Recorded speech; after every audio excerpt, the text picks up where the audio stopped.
Home sweet nightmare. I'm 25 years old, and I'm still in that phase where I'm paying my dues, just trying to make something of myself.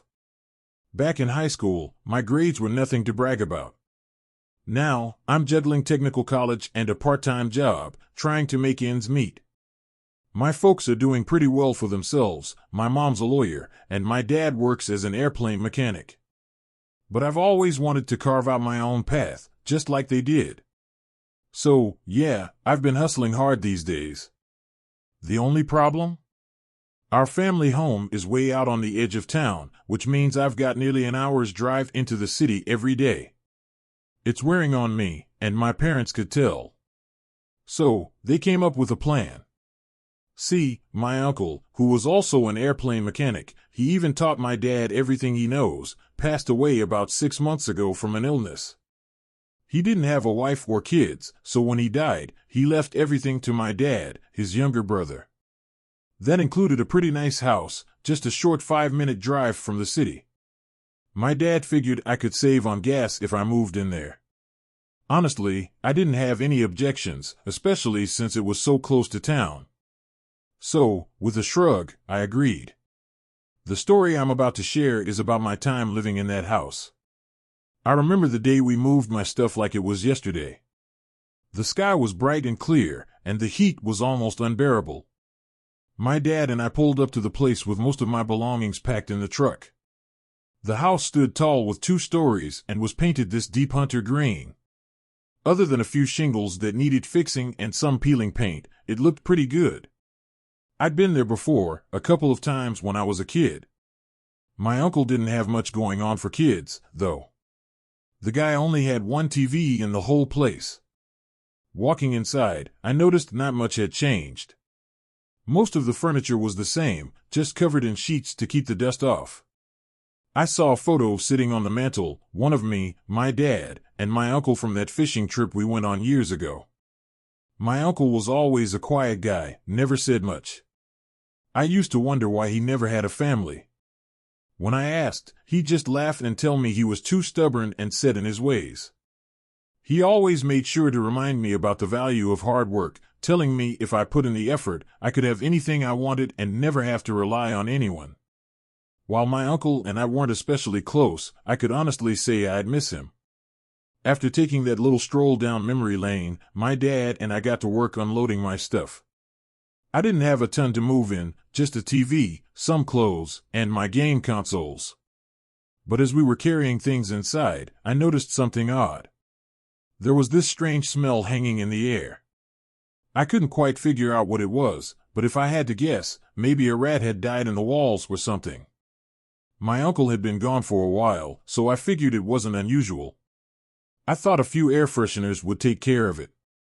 After a few hours of heavy lifting, I was all settled into my new place. Well, new to me at least. The house had its age, but it was going to be my home for the foreseeable future. I felt this weird mix of excitement and nervousness. This was my first real step into adulthood, my first shot at making it on my own. That first night, though, I couldn't help but feel a bit on edge. After hugging my dad goodbye, it was just me and this big, old house. It felt massive compared to the tiny bedroom I'd grown up in. As I lay in bed watching a movie, I started hearing noises, soft thuds, and creaks just outside my room. The place was old, and my uncle had lived here for over 40 years, so I just assumed it was the house settling.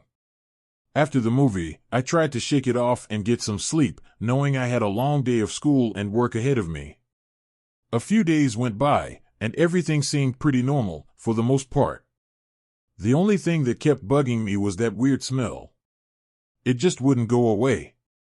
I'd sprayed air fresheners all over the place, mopped the floors, but no matter what I did, that strange scent lingered. It wasn't just the smell that unsettled me.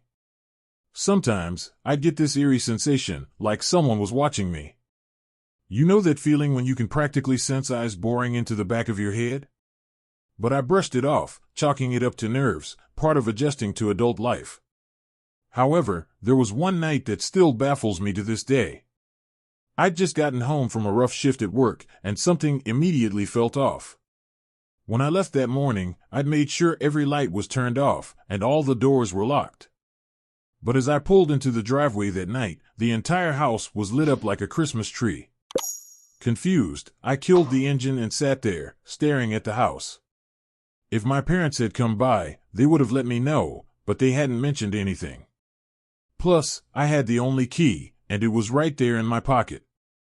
Just when I thought it couldn't get any weirder, I noticed 3 shadows moving around inside. Naturally, I did what anyone would. I grabbed my phone and called 911, heart racing, trying to figure out what was happening. Who the hell was in my house? My uncle had never had any issues with break-ins, so this was out of the blue. About 5 minutes later, 3 squad cars showed up, lights flashing. After I explained the situation, the officers drew their guns and approached the house cautiously. There were about 5 of them, and they lined up, kicking the door in with precision. I was absolutely terrified, thinking I was about to witness a full-on shootout. They were in there for what felt like forever, and when they finally came out, the looks on their faces weren't what I expected. They were annoyed. The lead officer told me they hadn't found anyone inside. I was dumbfounded, swearing up and down that I had just seen 3 people moving around in there. But they looked at me like I was either crazy or on something. They even patted me down and gave me a sobriety test, just to make sure I wasn't high. Once they saw I was clean, they suggested I head inside and get some rest, hinting that I might have left the lights on by accident and was just overreacting. But I wasn't convinced. Still, I called my parents, needing to tell someone what had happened. They were on vacation at the time, and their reaction wasn't exactly reassuring. It felt like I was interrupting their fun, and they told me to just change the locks and get some security cameras. That'd solve everything, they said. So, I did my best to shrug it off, to forget the whole bizarre event. But as the days went by, things only got stranger. I'd be home on my days off, watching movies or playing video games, trying to relax. And then, out of nowhere, I'd hear voices, clear as day, calling out to me from other rooms. They'd cry for help. But every time I went to check it out, the rooms were empty. Not a soul in sight. Between that persistent smell and the weird stuff going on, I was beyond stressed. It got to the point where I started picking up extra hours at work just so I didn't have to spend as much time in that house. Anytime I was there, I felt terrible, like the place itself was weighing me down. It was as if the walls and floors had some kind of grip on me. But then, one evening, something happened that completely pushed me over the edge. I was sound asleep when I had the strangest dream. In it I saw 2 little girls, maybe 4 and 6 years old, running down a long hallway. The younger one had tangled blonde hair and wore a torn-up nightgown. She was crying, tears running down her face, but she was doing her best to stay quiet. The older girl, with short brown hair, seemed braver. She was scared too, but you could tell she was determined not to let the younger one know just how afraid she really was. She kept urging the younger girl to keep running and to stay silent. They ran as fast as they could, eventually reaching a door at the very end of the hallway. The older girl reached out for the handle, thinking that safety was just on the other side. But as soon as the door swung open, there was someone standing in their way. A tall, menacing man. I couldn't see his face, but the terrified look on the girls' faces said it all. The man reached for them, shattering any hope of escape. Before I could see what happened next, I woke up, drenched in sweat, my heart racing. I told myself it was just a nightmare, nothing more. I got out of bed to grab a glass of water and calm down. But the moment I opened my bedroom door, I was hit with the biggest shock of my life. The same 2 girls from my dream ran right past me, holding hands. They bolted down the hallway, and just like in the dream, they vanished right before reaching that door at the end. I dropped to my knees and screamed, completely overwhelmed by what I had just seen. The grief hit me like a wave, and before I knew it, I was crying uncontrollably. In a panic, I called my parents and insisted something strange was happening in this house. By now, my mom had a theory. She figured it had to be something like a carbon monoxide leak or maybe mold making me hallucinate or feel sick. It made sense to me, so we decided it was time to start some serious renovations. The house needed fixing up anyway, and better to be safe than end up poisoned. I took a couple of days off work, and my dad went out and bought all the supplies we'd need. We figured we'd start by tackling the old, run-down basement. There wasn't much down there except for cobwebs and a few dusty old Christmas trees. I had high hopes that fixing the place up would finally solve all the problems I'd been dealing with. I knew it was going to be a tough job, but I was sure that, in the end, I'd have a decent, normal place to live. Or so I thought. As we began digging into the dirt floor, we uncovered something I don't even have the words to describe. Beneath the dirt were hundreds, maybe even thousands, of bones. At first, we thought they could be the remains of animals, maybe from pets my uncle had over the years. But as we kept digging, it became clear these weren't just animal bones. We found skulls, human spinal cords, and bits of clothing, small, tattered outfits that looked like they belonged to children. The smell that had been bothering me for so long got worse, so unbearable that we couldn't stop gagging. We stumbled out of the basement, and my dad didn't waste a second before calling the police. We both sat there in stunned silence, not knowing what to say or do while we waited for them to arrive. When the cops showed up, they were just as stunned as we were.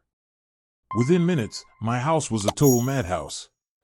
It felt like the entire police department was there, swarming the place. Detectives, coroners, everyone was in and out of the basement, trying to make sense of what we had found. We stood there in disbelief, watching as they brought out 15 body bags, each one reeking of that awful stench. I guess now we knew where that smell had been coming from all along. Eventually, an officer approached us and told us the house was officially an active crime scene, and we had to leave immediately. So, back at my parents' place, we sat there, still trying to process everything. What was the story behind all of this? How did all these people end up dead and buried in my uncle's basement? I'll never forget that evening. We were all gathered in the living room when the news came on. And there it was, my house, right there on the screen. The reporter stood outside, explaining how more than 15 people, mostly young girls, had been found buried on the property. The police didn't know yet how they had died, but within a few days, the pieces of the puzzle started to fall into place.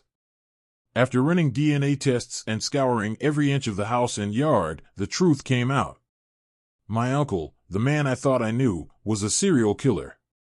For years, he had been kidnapping kids and doing horrific, unspeakable things to them. News vans flooded the driveway of our family home, reporters swarming, demanding that we come out and give some kind of explanation. My parents were inconsolable. They couldn't wrap their heads around the idea that my uncle could harm anyone, especially not children. My dad was hit the hardest. He was in complete denial, unable to believe that his older brother was capable of such monstrous acts. I couldn't make sense of it either. This was the man who babysat me, who showed up to every family event. It's safe to say I knew I had a long road of therapy ahead of me. As for the house, there was no question, it had to be demolished. How could anyone live in a place that had been the scene of such horror? There was no moving past that. And there was one other thing I had come to realize. I'd never been one to believe in ghosts or the paranormal. But those voices I heard, the ones begging for help, those little girls I saw, terrified, running for their lives, they weren't just in my head. My uncle had killed them, and they were trying to tell me, trying to reach out from beyond. In time, we all moved away. My dad took an early retirement and became more and more withdrawn, and honestly, who could blame him? As for me, I eventually finished school and started my career. But I'll never be able to shake the memory of it, the realization that one of the most notorious serial killers I'd ever heard of was my uncle.